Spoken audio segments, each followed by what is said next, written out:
Please welcome the tremendous Secretary of Transportation, Pete Buttigieg, is on the show tonight. It's so nice to see you. Thank you for finding the time for us. Now, you're zooming in from your new offices in Washington, D.C. How is it? How's life there? Have you settled in yet?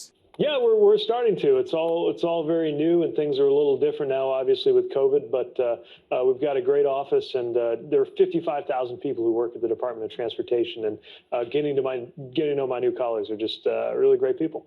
Yeah, that's a lot. Also, harder to get to know people when everyone's wearing masks. You really got to know people just from the eyebrows now. It's tough.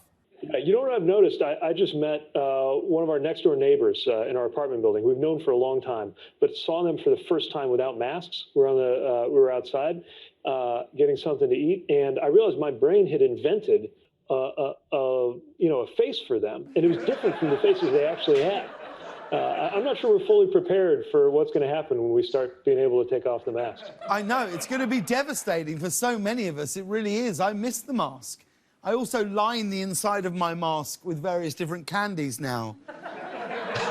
And I can eat without shame. It's wonderful. Now, Pete, you and your husband, Chasten, you moved to D.C. earlier this year. What's been the most exciting part of this new chapter of your life? Well, I mean, everything about it's exciting if you're a transportation nerd like I am, because the stuff I get to work on. Just in terms of life, we're learning a new city, learning new habits. I mean, we're used to living in Indiana. Is a little different from Washington, especially having 2 dogs in a 1-bedroom apartment. But we found these dog parks, and they love getting around and smelling the new smells of the big city. So we're enjoying it. You have found the dog parks. You were recently photographed with Alexandria Ocasio-Cortez. Here you are at a dog park. Is this what life is like in D.C.? 2 power players out making deals at the dog park? Is that what we're talking about?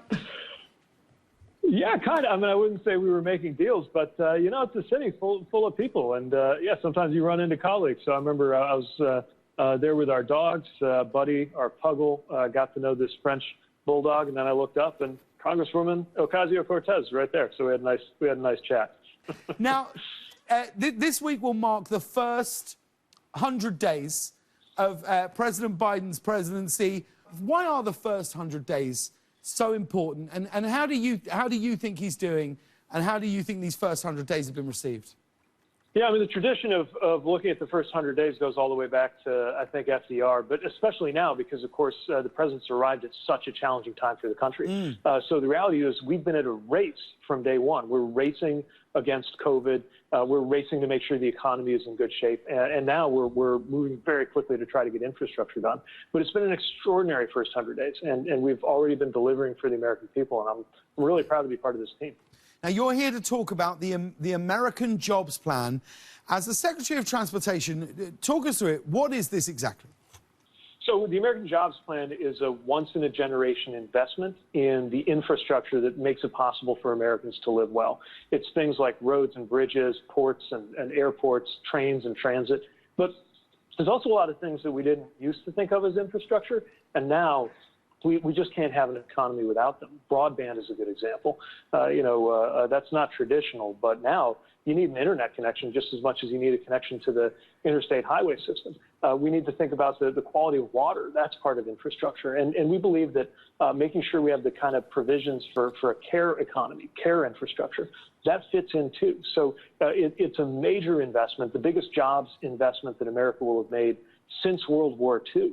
But we think it's what it's going to take for America to compete and succeed and for families to thrive going into the years ahead. Now, the plan addresses so many issues, so many pressing issues, from climate change, of course, to racial inequality. Give me an example of how this plan addresses racial inequality in this country. So I'll give you an example. There are a lot of places in America where a highway was built on the path that it came in on in a way that segregated a white neighborhood from a black neighborhood or split a black neighborhood in two. So part of what we can do is reconnect areas that were divided. Sometimes that means taking a highway and actually moving it underground and reclaiming the land over it. Sometimes it just means adding in connections when East and West got divided. It'll mean different things in different communities, but the important thing is that we realize that the way we spend taxpayer dollars, it can either make racial inequality better or it can make it worse. Last week, the Republicans introduced their own infrastructure plan, which costs about, I think it's about a quarter of what you're proposing.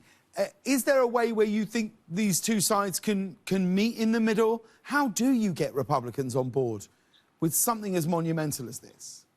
I think there can be. They've made a proposal. I think that's a starting point for us to have the conversations and the negotiations. The reason I think we can actually come together on this is that there are a lot of things about infrastructure that are not ideological. You know, it was a mayor who once said there's no such thing as a Democratic or Republican hole in the road.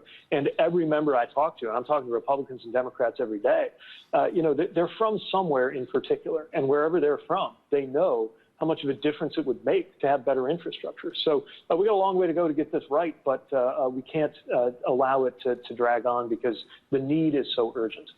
When you say it's I think 2.3 trillion, and they say it's 580 million, do you know, when you put that plan together, do you know that whatever number you come up with, they're going to come up with about a quarter of it? So in a way, do you pitch it high in the hope that a bit of you goes, well, we could probably do this for 1.4 trillion, so let's say it's 2.3, and then we might meet in the middle? Because if you don't, I think you should. I actually think it's quite smart.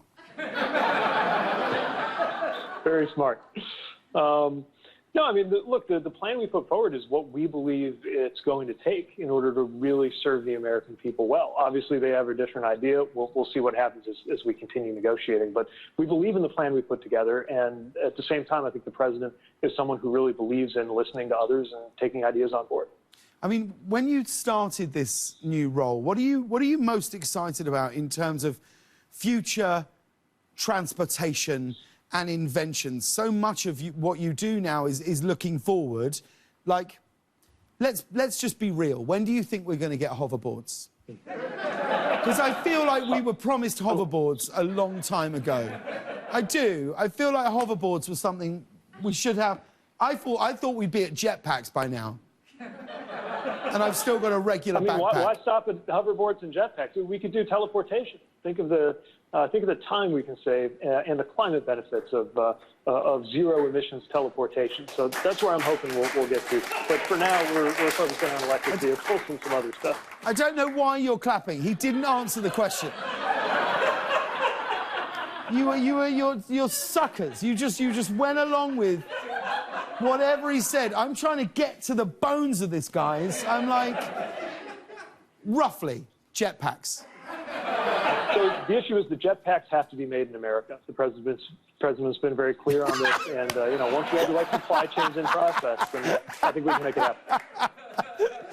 Now, Mayor Pete, you are the first openly gay person to be sworn into a cabinet position.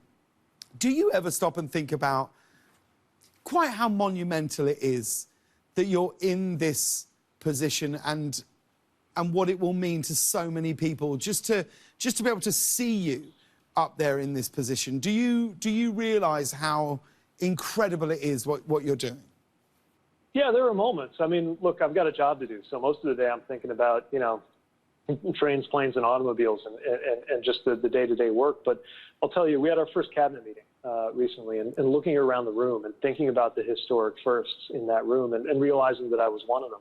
It means a lot. I mean, it wasn't that long ago when it was considered ridiculous to imagine that you could have an openly gay cabinet member confirmed by the Senate. And it wasn't long before that, I mean, within living memory, that, you know, you could lose your job in the federal government just as a bookkeeper or an astronomer, let alone as a cabinet member or a military officer, because of who you are. That's changing. We got a long way to go, but it's changing, and that's one of the reasons I'm really proud to be here. And we're proud that you're here. We really are.